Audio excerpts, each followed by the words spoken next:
The New York Rangers made a big pre-trade deadline splash, reacquiring JT Miller from the Canucks. We'll talk about his impact and a big win over the Vegas Golden Knights. All that and more coming up on today's Locked On NHL podcast.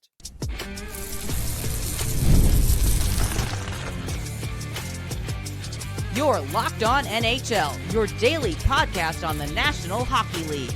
Part of the Locked On Podcast Network, your team every day.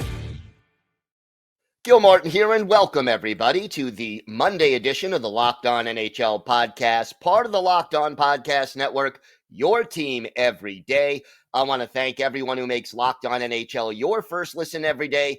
Don't forget to subscribe on YouTube or wherever you listen to podcasts so you get new episodes as soon as they drop. Today's show is sponsored by FanDuel. New customers can bet just $5, and if you win, you'll get $200 in bonus bets. Download the app or head to FanDuel.com to get started. It is great to welcome back to the show the host of Locked On New York Rangers, John Chik. And John, you could say a lot of things about the Ranger season, but dull is not one of them. A big trade made earlier in the week as JT Miller returns to the Rangers. Your thoughts on the impact that this deal will have both short-term and long-term? Yeah, it's interesting because, obviously these rumors have been out there for a while. So when the trade actually does happen, the trigger actually does get pulled, it's not like you're super shocked by it, but there is still that kind of moment of like, oh, wow, this actually just happened. Like we're really doing this. JT Miller is really coming back to the Rangers. And, for the most part, I like it. I know there's certain fans that have certain reservations about it, whether it has to do with JT Miller's price tag, whether it has to do with the length of the contract, the full no move clause that he'll have for a couple more seasons here, or, some of the issues that he's had, I guess, on and off the ice, you can say, with, him being a little bit of a volatile player. Sometimes that works in his favor. Sometimes it works against him.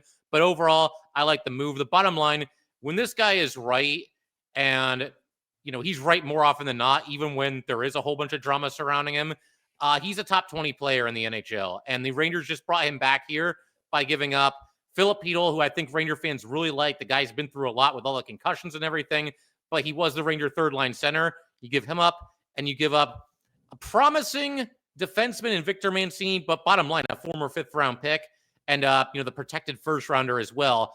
I think you got to do that trade. I just don't see how, if you're the Rangers, even though there is some risk, even though this could go one of about a million different ways with JT Miller on the Rangers, I don't see how you say no to that deal. And they pounce on it. And we were talking about this just a second ago, so I'll throw this in here now.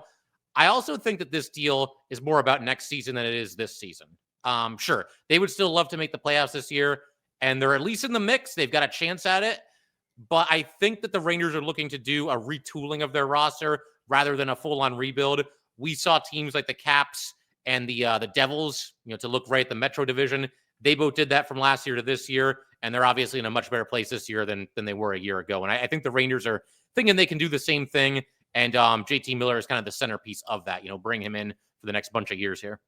Where does JT Miller fit into this lineup, and who do you think benefits the most from his addition?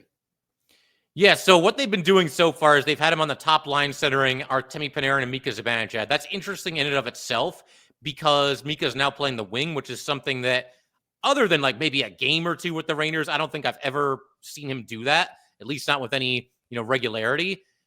The conventional wisdom here was that if the Rangers were going to go with Trocheck, Mika, and Miller all in the top six, that Miller would be the guy maybe to move to a wing because he's done it before. The other two really haven't.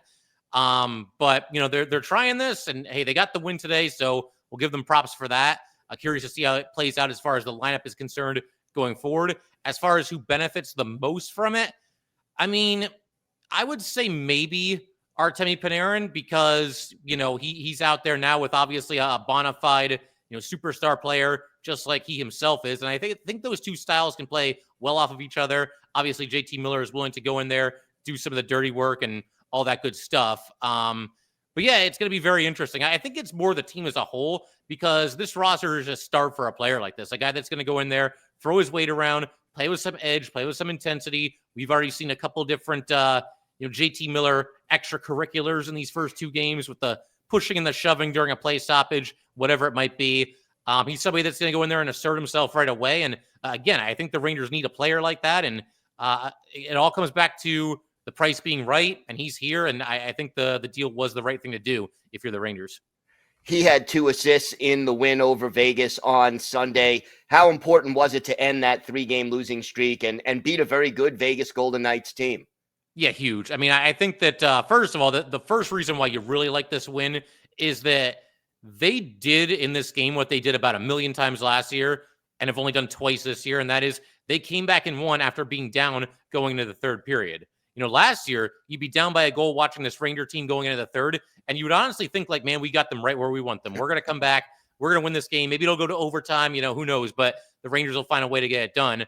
That feeling hasn't been there this year because they just haven't done it this year. So it's a huge win for that reason. Awesome to see Jonathan Quick get win number 400. That's obviously a incredibly impressive milestone and what a legendary career. But as far as like bigger picture, the playoff standings, the way things are right now, the Rangers are still within striking distance, as is just about everybody in the Eastern Conference. But if you lose 3 games in a row, which the Rangers just did, or even 2 games in a row, you're going to sink like a stone in the standings because it's just so tight and all the teams around you, everybody's so bunched together. Not all those teams are going to lose. So if you're losing 2 in a row, somebody else is going to win 2 in a row, and this team goes 1-0-1. You get the idea, but you're going to be losing serious ground very quickly if you go through any kind of a losing streak right now. And obviously, every game is absolutely massive for the Rangers, as it is for all the other teams in that Eastern Conference chase there. You talked about, emulating the Capitals or the Devils with a retool. What do you think that means that happens? What happens between now and the trade deadline? Between now and the trade deadline, it will be somewhat dictated, I think, by how the Rangers do between now and then, because obviously if they go on another little run here, then maybe they, I would say, are soft buyers, I guess would be the term. Like, I don't see them doing any, they already made their big move. That's JT Miller. I don't think there's going to be another move like that. And even if there was, they might not have the cap space for it.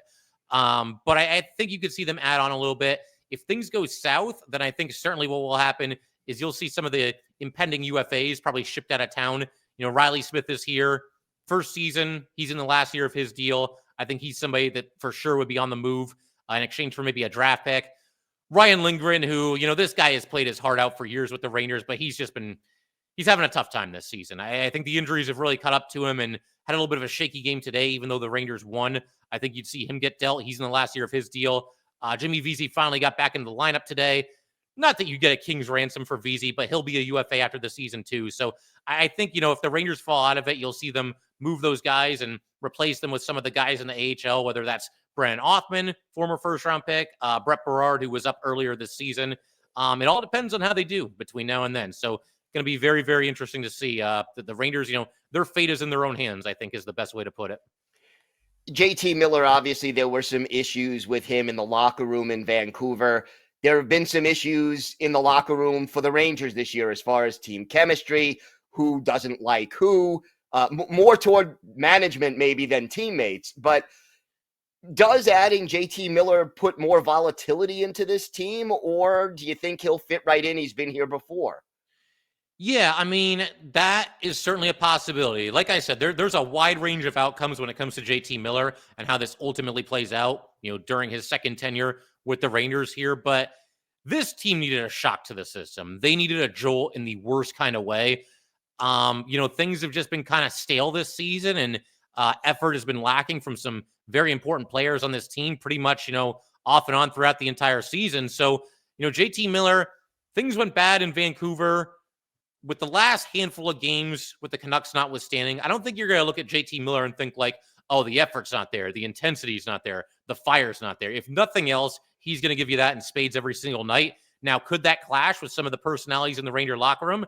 That's at least possible. But at this point, the way things have gone this year, it's a risk I'm willing to take. And like I said, it comes back to the retooling concept that I talked about earlier. I think some of these guys that maybe he might clash with might be gone by next season anyway. It's at least possible. So we'll see how it all shakes out. But again, it's all about risk versus reward. And for me, there's enough of a reward here getting JT Miller at a discount that I'm willing, at least for one, they didn't ask me, but I would be willing to take that risk if I'm the Rangers going forward for the next, however many years that Miller ends up being here. All right, John, why don't you tell our viewers and our listeners where they could find the podcast and where they could find you on social media? Yeah, wherever you're listening to this, watching this, you can find Locked On New York Rangers there as well. We're on YouTube, and you can find me at jchik17 on Twitter, at jchik17. Give us a follow, come talk some hockey, and we'll see how it shakes out this year for the Rangers. All right, thanks, John. All right, thank you.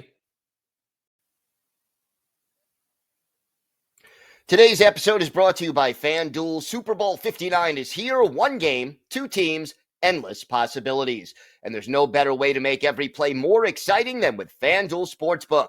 Whether it's predicting the first touchdown, calling the MVP, or even betting on the coin toss, FanDuel makes it easy to get in on the action. With live betting all game long, you can adjust your bets as the game unfolds and feel the thrill from kickoff to the final whistle. The live betting feature lets you stay involved no matter what happens on the field, and the app is super easy to navigate. Plus, knowing you can place a $5 bet and potentially win $200 in bonus bets for the Super Bowl, that's the icing on the cake. Download the app or head to FanDuel.com to get started. Just bet $5, and if you win, you'll score $200 in bonus bets. That's FanDuel.com. FanDuel.com. Bet with FanDuel, official partner of Super Bowl 59.